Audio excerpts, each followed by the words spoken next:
Let's talk about elementary school mallets. The mallets I have are K through 5, K through 6, general music, or Orff. The rubber ball mallets come in chocolate, vanilla, strawberry, and a selection. I keep it very simple. The yellows are soft, the reds medium. Now the blues are specifically designed for the soprano xylophone. The soprano bars are short and stubby and require a very hard mallet to make them speak. I recommend that you do not use them on your alto tenors down to the full basses, because if you start playing the bars too hard, they could become obnoxious in sound. So stick with the hard one on the soprano and get into your blends of mediums and softs from your alto tenor all the way down to the full bass. Now these are the rubber ball keyboard mallets. My yarn mallets are color coded the same way as the rubber ball mallets are. Yellow being soft, the red medium, and the blue is hard. Now if you were here in front of me now or at one of my conventions where we're speaking, I would have you caress this vinyl grip. Kids love the feel of it. It's nice, it's big, it's thick, it fits nicely in their hand. And I purposely put the stars and the stripes on here to reassure them not everything is made in China.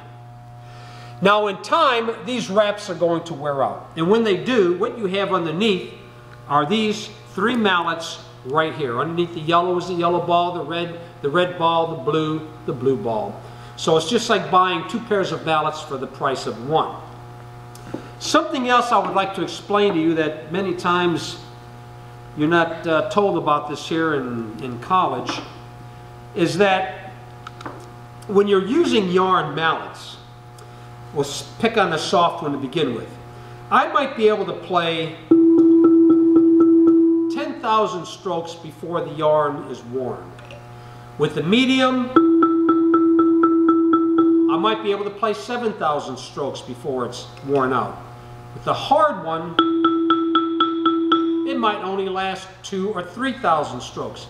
Many times teachers will call up and say, well, I bought your yarn mallets, I love them, but the yarn on the blue one's just all unraveled. What's wrong? Why aren't they holding up? Well, it has nothing to do with the construction of the mallet, my mallets or anyone else's. It's a physical thing that's going on here. It's just like your elbow wanting to come out of the sleeve of your jacket. It's just like your toes wanting to go through the toe part of your socks. The bowl under here is hard, and every time you smack something that's less forgiving, it wants to cut that yarn. It's saying, I want out. That's what's happening. You use a hard mallet with a hard core underneath, and it wants to cut through with whatever cover is on there. The medium one, it's going to be less so. And with the soft one, hardly ever. Because there's not that much bruising taking place when you have a core that's soft. Now I will come back in a few minutes and try to explain why I would like to talk you out of using either those yarn mallets or those rubber ball mallets. But I want to move along right now to the glockenspiel mallets, of which I have 3.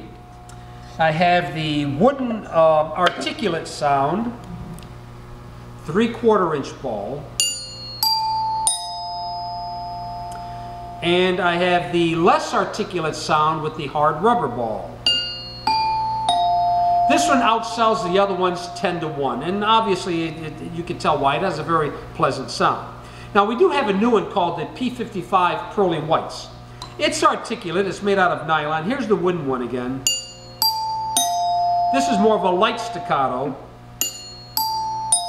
It's also designed for your smaller glockenspiel bars that are less narrow than what you're looking at here. Again, articulate sound, light staccato, and a legato. Whatever pleases your ears.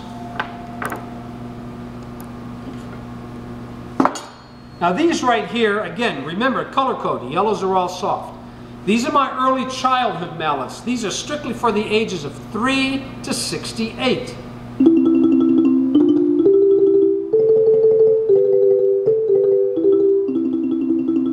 These are fun to play with, they really are. If you were here, I'd hand them to you. And then the red ones, being a little harder because they're medium, gives you more of a mariachi sound. Let me give that sound back to you here. Mariachi sound.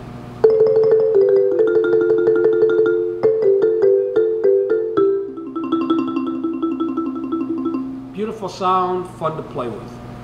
As long as you don't tell your 4th and 5th and 6th graders they're called early childhood mallets, these are the mallets they're going to want to be playing with. All right, now before I said I'm going to talk you out of using these mallets, and here's why. It might be hard to distinguish the sound using this video here. It's all just to give you a little bit of an idea of what's going on in the world of mallet making. I have a low bass bar here, an F. This is a traditional 1-inch mariachi ball. Every mallet maker has one. This is soft. I want you to hear the sound here. Now with my PX1. Let's try that again. I'm not hitting it any harder. It's just that this is heavier. It brings out the full, rich bottom sounds of your bars.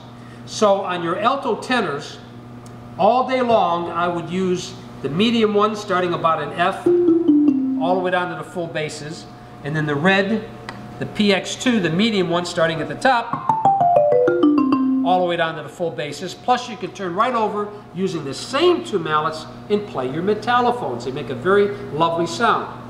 Now, many times you teachers say, oh, I love the sound of the yarn. Well, I'm telling you, get over your love affair with the yarn mallets. And here's why. They're going to wear out. I just explained that to you. Another reason is that, you know, children get sick. We all get sick sometimes. They sneeze on it, and you can spread germs. Plus, if they're bored because you're working with some other students, they can sit there and pick on it. It won't last very long. If you have to have that sound, wait until your concert plus 2 or 3 rehearsals prior to your concert to bring out your yarn mallets. Otherwise, stick with rubber, whether they're my mallets or a competitor's. Rubber all day long. You can't go wrong with it. Handheld drum. I have my P82.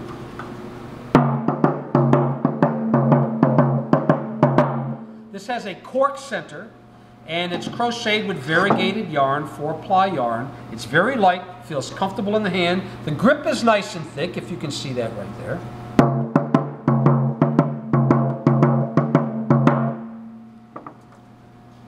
And last but not least, my contra bass bar mallets. This is the P31. This is the #1 seller.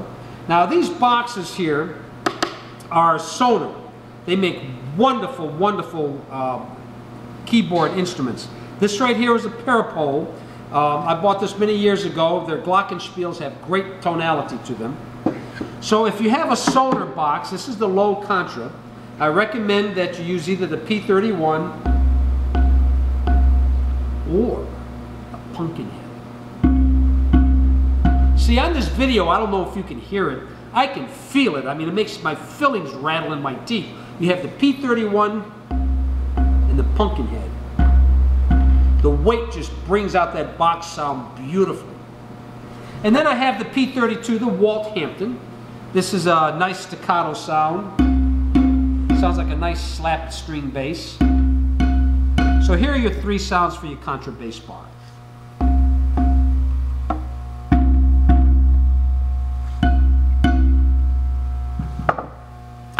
Now remember my phone number, 800-476-1776. Once again, 800-476-1776. I'm George Jacob here at American Drum. Give me a call and we'll ship these mallets out to you the same day that you call me.